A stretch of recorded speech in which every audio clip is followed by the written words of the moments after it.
Alright folks, here we are for the very first game. We're going to be against Tybor 120. And we'll go ahead and tell him, hey and good luck.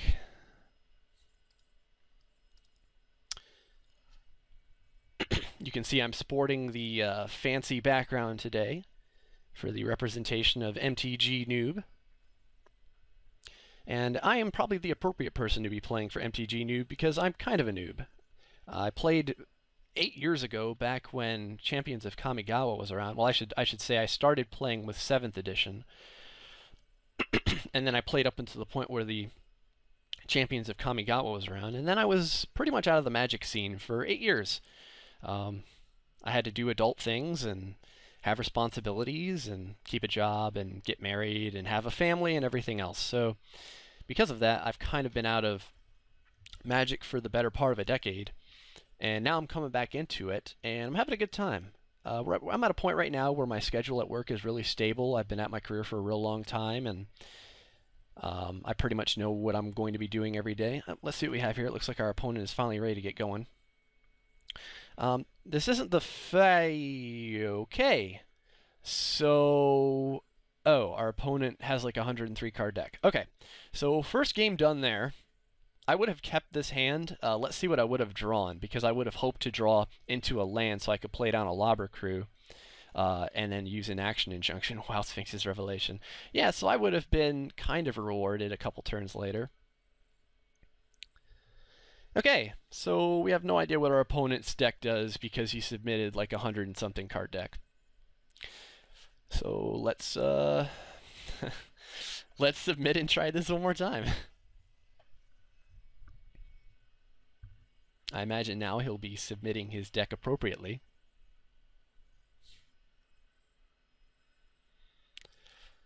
Or maybe he's just new to Magic the Gathering Online. Anyway, where was I? So I had been playing Champions of Kamigawa when I last left off, and I had that long period there where I was doing important adult things and not playing Magic the Gathering.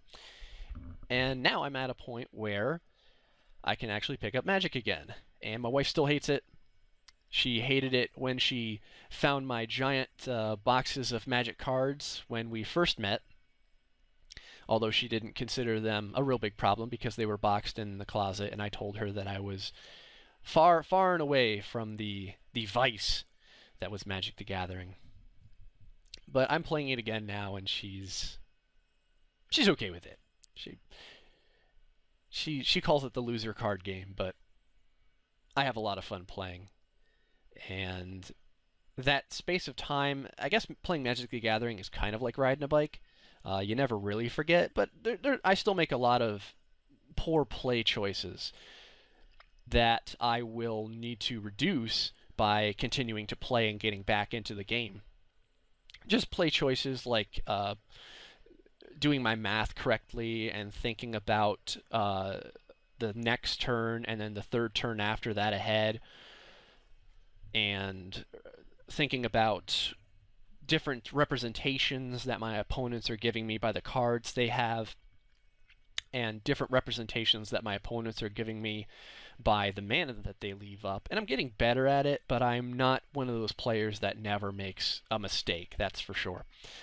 And then on top of that, I've never really played Magic the Gathering before online, so I have to deal with the ins and outs of Magic the Gathering Online, where there's things that happen in Magic the Gathering Online that I would not normally have done, or I would have done it correctly in real life. I would have put my cards in blocking areas correctly in real life, and it didn't happen that way in Magic the Gathering Online. Okay, so it looks like he has an appropriate deck right now. I'm feeling insanely sad because this hand is nowhere near appropriate. And it's like I can beg that I see another land, but I think we're going to have to just go ahead and ship this. Yeah, we're going to have to go ahead and ship that. This is a little bit better. This gives me Dramatic Rescue and an action injunction. So we can go ahead and take this and feel not horrible about it.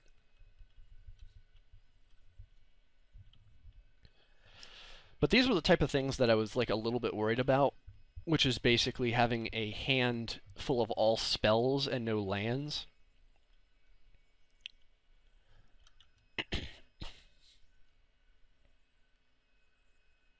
I think my opponent is like back and forth from his computer or something because we're doing a little bit of a waiting game here. I'm going to go ahead and pause it, and we will see if my opponent is back in a little bit.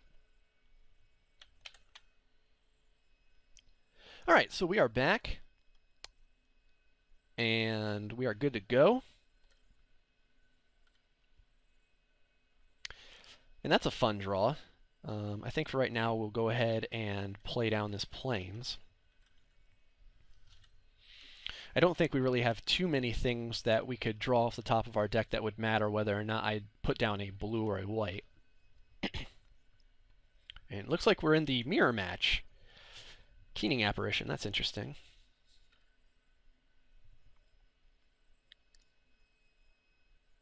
So here I think we just go ahead and in action injunct that and just try and dig through our library a little bit more. Which, I mean, he's probably like, oh, you in action injunct in a Keening Apparition. Yeah, I did, but that allows us to get a little bit closer to where we should have been after I mulliganed.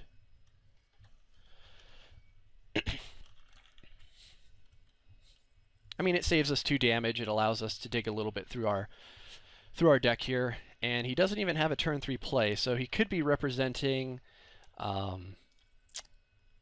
cancel here, which would be really unfortunate for me. That kind of makes me not want to play this key rune, because right now key rune is kind of our only play.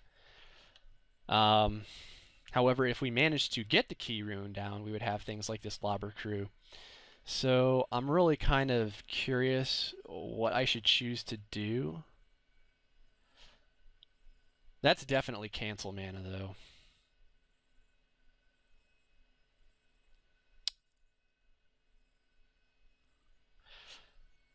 I think we'll go ahead and do it. I think there's enough incentive to give it a shot, and if he has the cancel, then he has the cancel. All right, and he didn't even have the cancel, so that's pretty fortunate.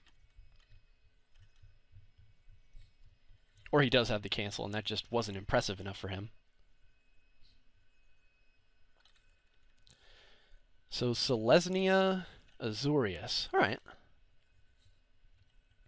I think we only have 1 enchantment in this deck, so Keening Apparition isn't the worst thing we could see right now. Phantom General is pretty bad, especially if he starts getting the token generation online. But things that we can do right now is we can go ahead and play this Lobber Crew. And we'll even have Dramatic Rescue mana up, which is kind of nice. So that's fine. That'll allow us to get some blocks in and continue to move forward with our tempo. And that'll allow Sphinx's Revelation to probably do a little bit more when the time comes. Okay, so that's pretty bad. He went ahead and did that there, and he could swing in for 4 here. I had the potential to Dramatic Rescue. I don't think I'm going to go ahead and Dramatic Rescue. I think I will just take that 4 damage.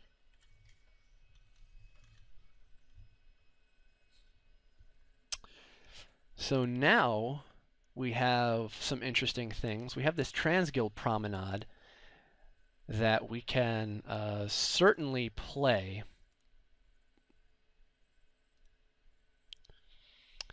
And that will get our Annihilating Fire online, which is pretty nice.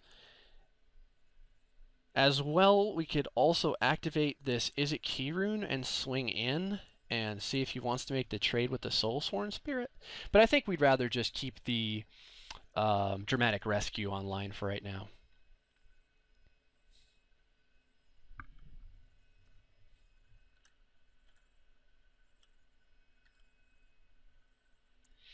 I'm also going to need my Annihilating Fire to probably eat that Soulsworn Spirit, because having him able to block is not where I want to be right now. And if he goes all in here, we are going to go ahead and block the Phantom General, just because if he has some sort of play. Okay, so he's going to be doing that there. We'll go ahead and get our ping in. And I think now's the time where I really do need to start thinking about Dramatic Rescuing, because we're getting kind of low on life.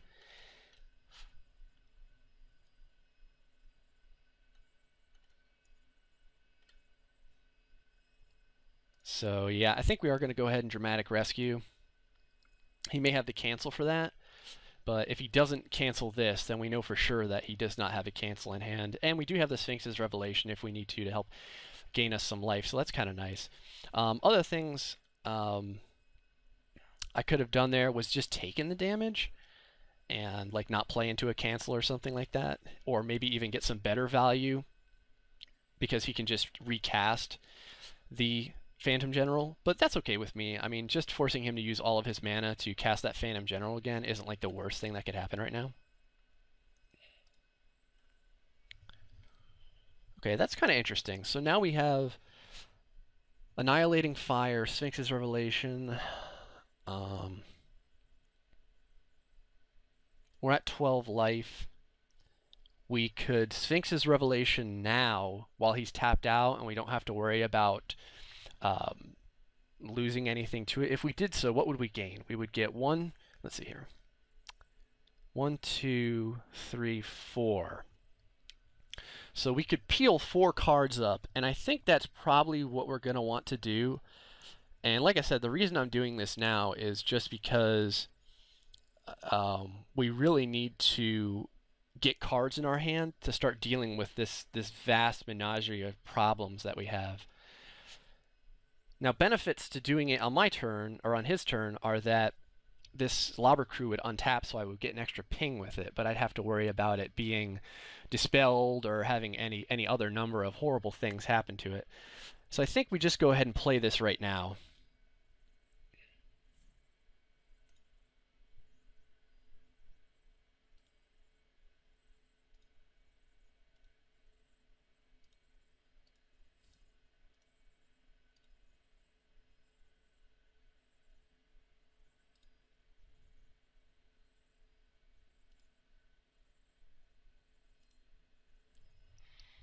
And we'll see if that allows us to dig a little bit into our deck and get somewhere.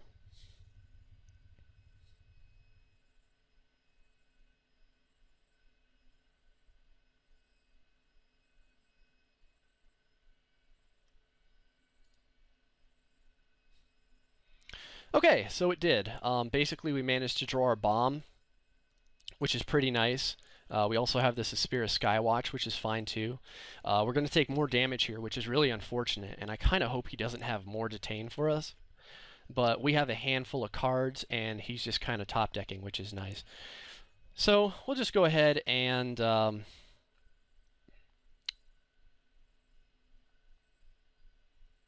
go ahead and block this Phantom General over here.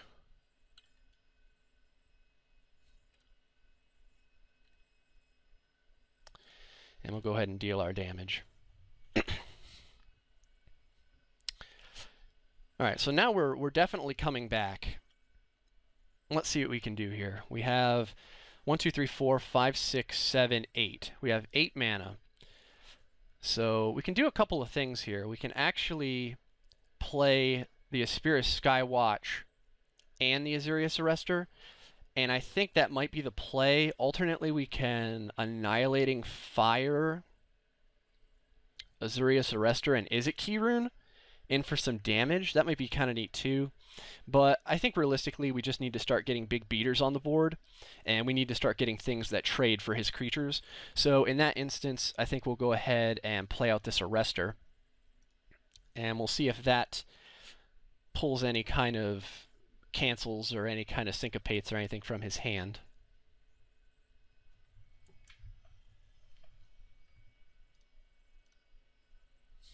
Alright, so we need to stop that Soulsworn Spirit.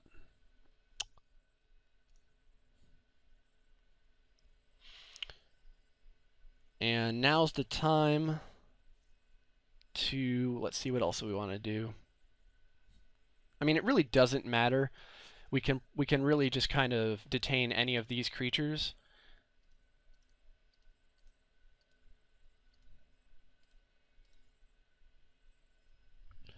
But I think what we'll detain is this Phantom General. It's not like a huge deal either way.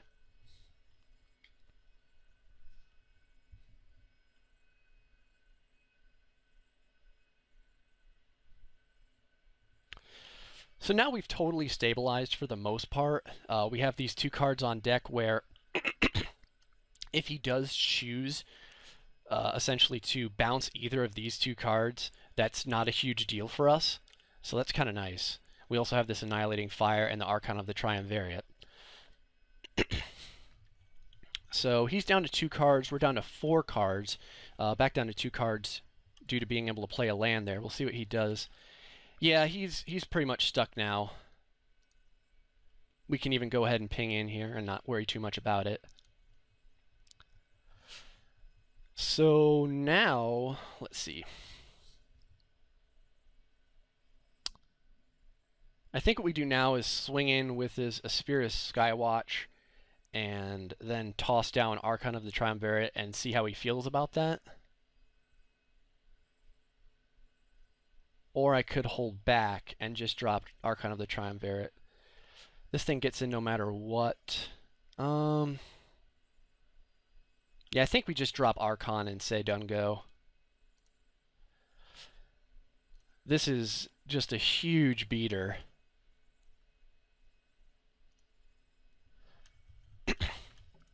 And we will go ahead and make sure that we ping.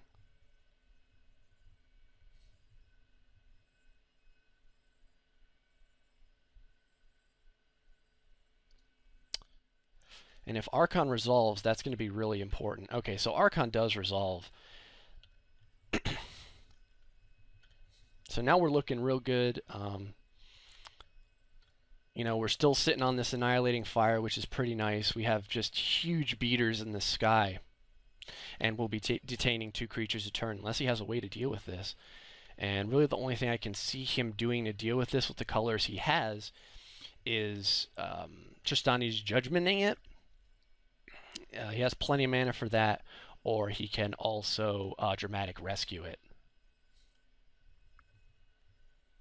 Okay, so he's going to get in with his 2. There's nothing we can really do about that.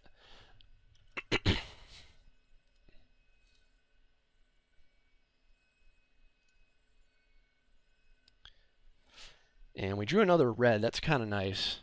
So I think pretty much here we can just go ahead and rush in and not really worry too much about this. He could also Azurius Charm one of these cards, and that would kind of be unfortunate. I could even keep this Aspirus Skywatch back, or I can just attack now. Well, let's see here. I can Annihilating Fire this. I can rush in right now for 8 and put him on a 2-turn. I'm sorry, I can rush in for 7 and put him on a 2-turn clock. Yeah, I think we need to pretty much do this. There's no reason not to. We'll go ahead and detain this, and we'll go ahead and detain this.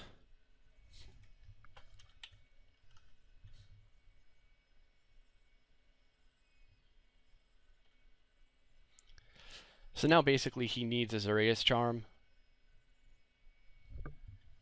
or things are looking really bad for him.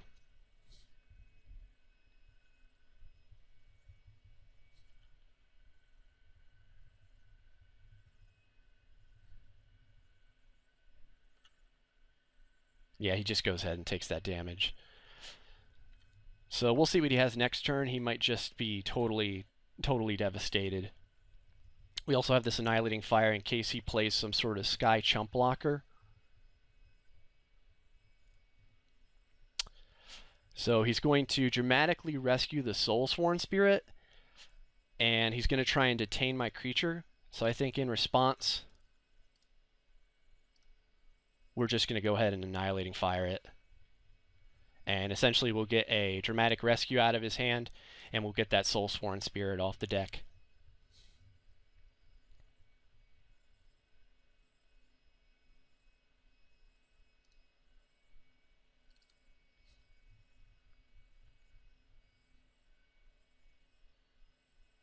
Oh, and he has a Supreme Verdict?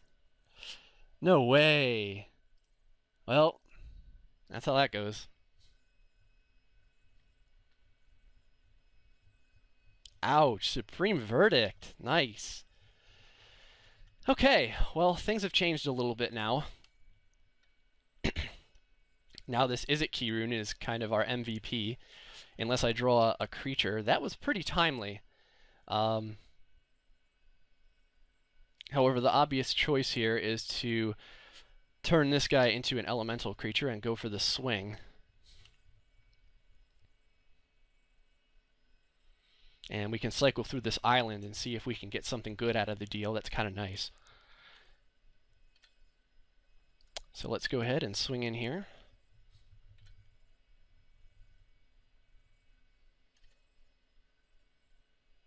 Why, yes, I would. A Bluster Squall, that's pretty good. So we can go ahead and feel good discarding that land because we just don't need it anymore. And we can go ahead and play this Rune Wing. And we're in a pretty good position. He would really need to throw down some impressive bombs right now. The Supreme Verdict was definitely a bomb, but I don't know if it's going to be enough to carry him to victory. But it's really anyone's game. I mean, I'm down to 8 life, so it's not like I am doing the best right now. He plays an Axebane Guardian.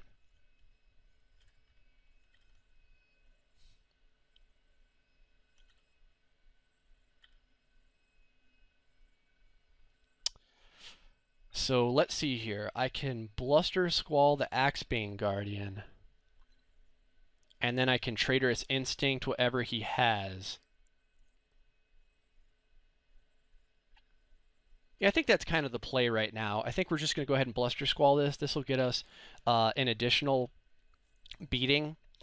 You may draw a card, so I don't have to draw this card.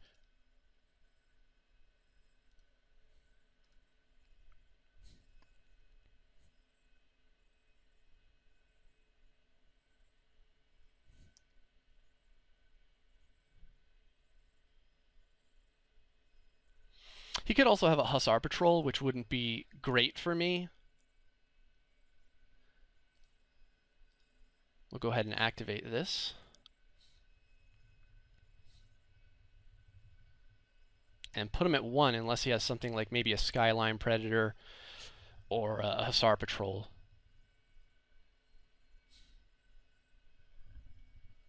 But I think that the benefit to this outweighs the risk. Just because if he doesn't, we will effectively put him at 1. So in we go. And it doesn't look like he has anything. We will not use that ability because effectively Traitorous Instinct is going to effectively deal with whatever he puts on the ground, which is kind of nice. Unless he has like a second Supreme Verdict. And if he does, then my Izzet Kirun will actually win the game again.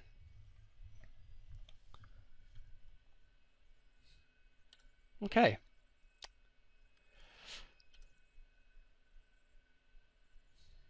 So things I don't want to see, like a Tenement Crasher with a... Okay, Paralyzing Grasp is pretty bad. But I still think we might win this.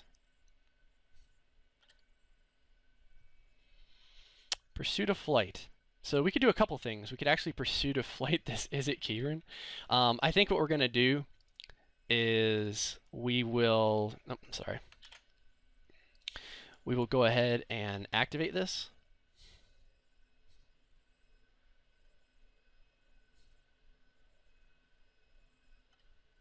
We'll see what kind of response he has for that.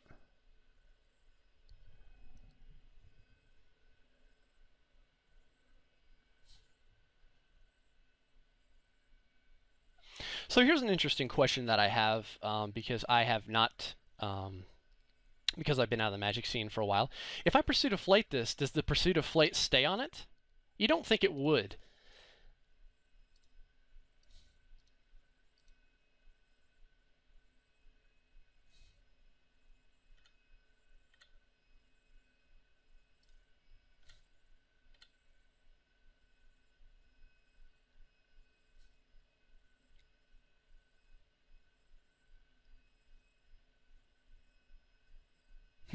He gets a 2/2 Night Token out of the deal. Yeah, it's pretty good.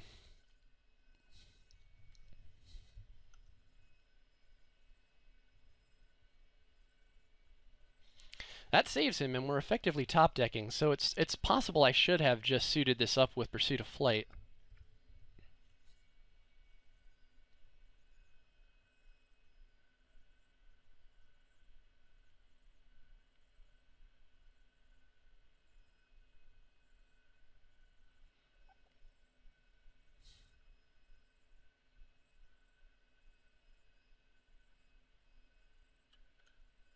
Ugh.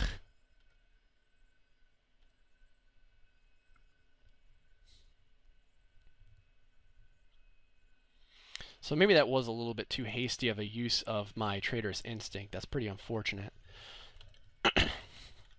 So now it all depends on what we draw. He's top decking and I'm top decking.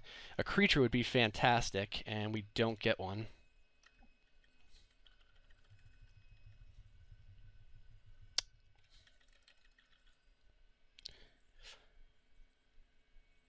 I'm actually not sure how many different ways we have to win this game right now. Let's see, Archon, Surrester. I think we have a few creatures left. That's one of them.